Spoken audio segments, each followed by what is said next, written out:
Hi everybody, welcome back to my channel. My name is Kiana. If you're new here, please make sure that you subscribe, like, as well as comment. So today I'm going to be showing you all how to construct a lace closure wig with the hot glue gun method. This hair was sent to me from LONGQI Hair Company. They sent me 4 bundles of 24-inch as well as an 18-inch closure of Malaysian body wave. So if you're interested in knowing how I constructed the unit with the hot glue gun method, please make sure that you stay tuned. And again, thank you all for your constant support.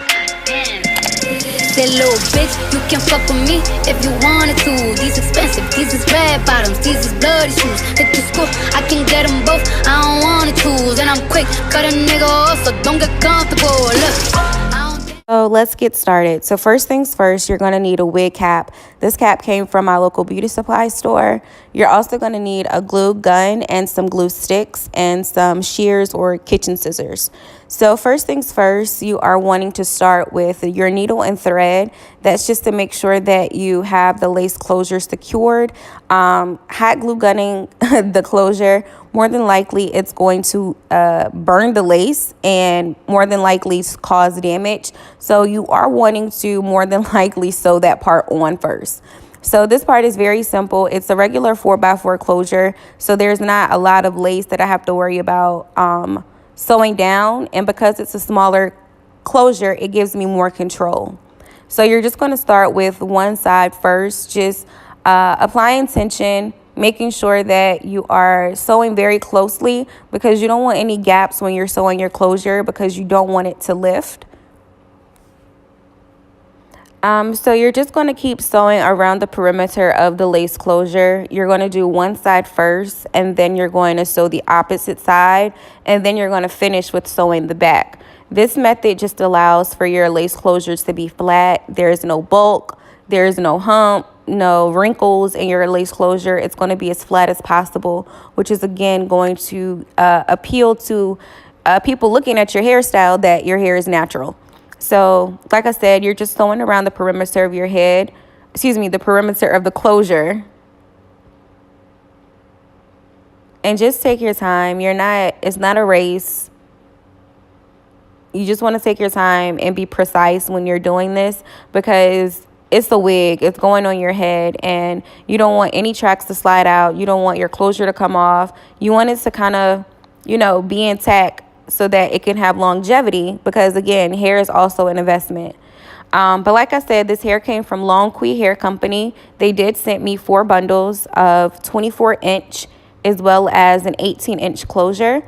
Like I said, the hair was very silky. It didn't have like any foul smells.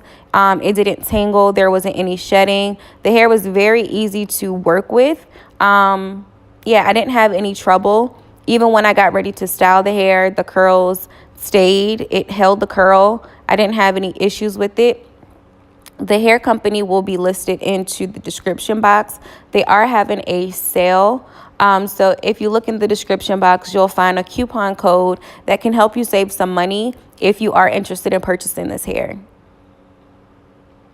They are an AliExpress vendor, so you would have to go to the AliExpress website, which, again, their link is in my description box, which will guide you to the same exact hair that they sent me.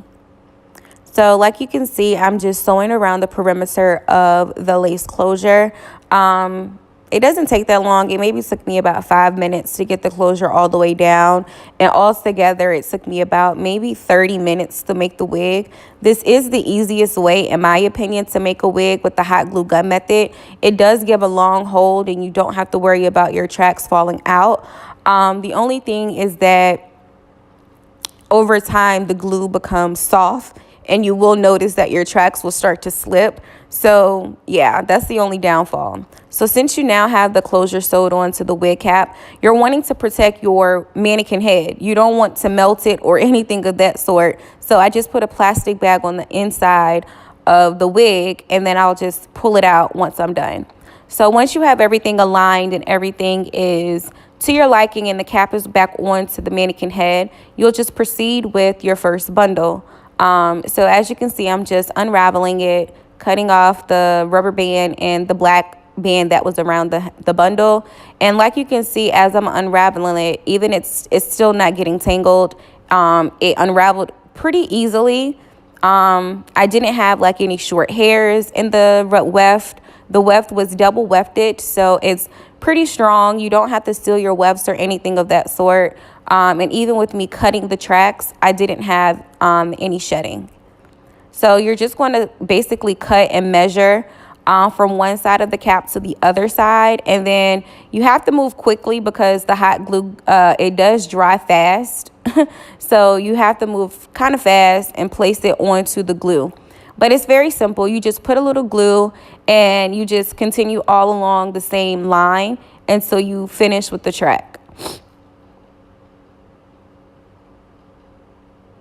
And if you guys have any questions about the wig that I have on my hair currently, that was in my previous video when I showed you all how to make a 5x5 lace closure wig.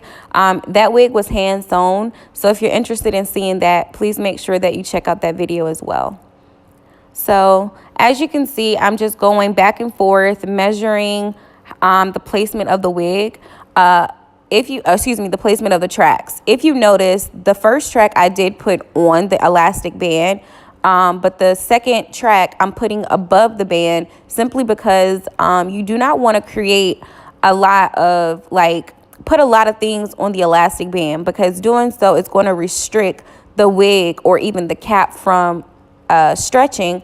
And if you're placing this on your head, you want to make sure that it fits. So you don't want the cap to shrink throughout this process. So be very careful. This glue is very hot. I did get burnt a few times. It's not enjoyable. It really does hurt. This is definitely hot glue. So you want to take your time and be very precise and very patient. And make sure that every time you lay another track, the track is slightly in front of the previous track. In doing so, it just makes sure that when the wind blows, you don't see your tracks. Like when the hair folds back, you won't see any of your tracks. So you have to angle your tracks to be like slightly ahead of the previous track in order to create that illusion that there isn't any type of tracks showing. So you're just wanting to continue with the same motions of cutting the tracks and taking the glue across the wig and then placing the track on top of the glue. Like I said, you don't want to move too quickly. You want to move quickly, but then again, you want to be still precise. So take your time, but still have some speed because you don't want the glue to dry up.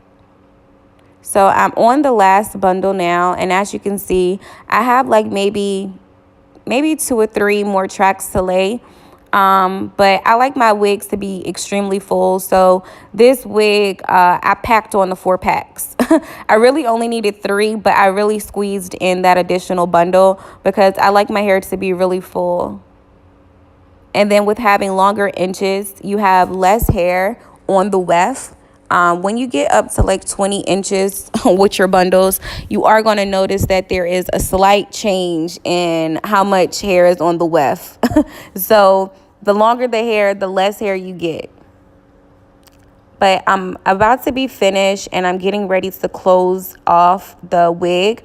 So it's all about placement. You're wanting to make sure that you have enough hair distributed between the middle of your head, the back of your head, as well as the sides. You're wanting to make sure that everything is even and that when you're getting ready to style your unit, you don't have more hair on one side than you do on the other. So just make sure you're paying attention to what you're doing. You're taking your time. And again, this is hot glue, so you can get burnt. So take your time. I think I went through maybe about 8 or 9 sticks of glue before I was actually done. So make sure you have enough glue sticks because you would hate to have to stop and go to Walmart. So now you can see I am basically done. So I'm just closing off the unit. This is the last track that I laid, and I did lay it. So I didn't lay it directly on the closure to make it meet, but I got as close as possible without, affecting the lace closure, because the lace, it can burn. If you've ever used like a hot tool, you will see that you can burn your lace. But this is how much hair I had left over. Now that I'm done, I'm just going to basically figure out what part I want. I went with a side part, so you can see that I'm basically using my mousse to carve out the part to basically define it and make sure that everything else is flat. I really enjoy working with lace closures just because it's less lace to deal with. And to be completely honest, it's an easier application as far as installing like your wigs daily. You don't necessarily have to glue them down or use any type of adhesive or got to be glue or anything of that sort. As long as the mannequin head that you're making your wig on matches your head size, every single time it should fit without using like an elastic band, without using glue, hairspray. It should stay on your head. So anyway, I'm just further tweezing out the hairline just simply because I don't want it to have that wiggy look. So I'm just tweezing out some hairs in the front. I didn't create baby hairs because I'm not a baby hair person. So now that I'm done, I just basically pop the wig on. And as you can see, I'm sliding it and spraying the Gots to Be spray in the front just because I don't want it to slide back throughout the day. So now that I'm done, I'm just going to start with curling it with the flat iron. You're just wanting to curl away from your face. I didn't bleach the knots on this closure. All I did was I used my makeup, some foundation to put on the part. But now, like I said, I'm just curling the hair away from my face just to get a quick little style. This is literally my go-to with every hairstyle. It takes me about maybe 10 to 15 minutes to curl my hair with the flat iron. As you all know, I do not know how to curl with a curling iron. I only know how to use a curling wand and an actual flat iron to get curls. And the key to getting curls with the flat iron, you want to make sure that if you look at the tip of my flat iron, it's rounded. It's not square. When you have a rounded tip flat iron at the end, it's easier to create those body wave curls or those effortless Kim K curls or however y'all want to call them. It's easier to create it because it's easier for the hair to glide through because it has a circular tip. So that's just a little key tip when you're getting ready to purchase a flat iron. If you're wanting it for straightening, you want to get the flat iron with the square tip. If you're wanting it for curling, you want to get a flat iron with the round tip. But you just want to feed the hair through the plates and twist it, and that's how you get your bouncy curl. So I didn't straighten the hair prior to curling. I just passed the hair through when I was curling it, and that's how I got some of the wave out. But it really didn't bother that the wave was still in there. I think textured hair is easier to curl versus silky straight hair. But anyway, you just want to feed the hair through the plates, and then you're wanting to twist it as you're feeding it through, and that's what's going to create the curl. So I'm almost done with this side, and then I'll proceed with the other side.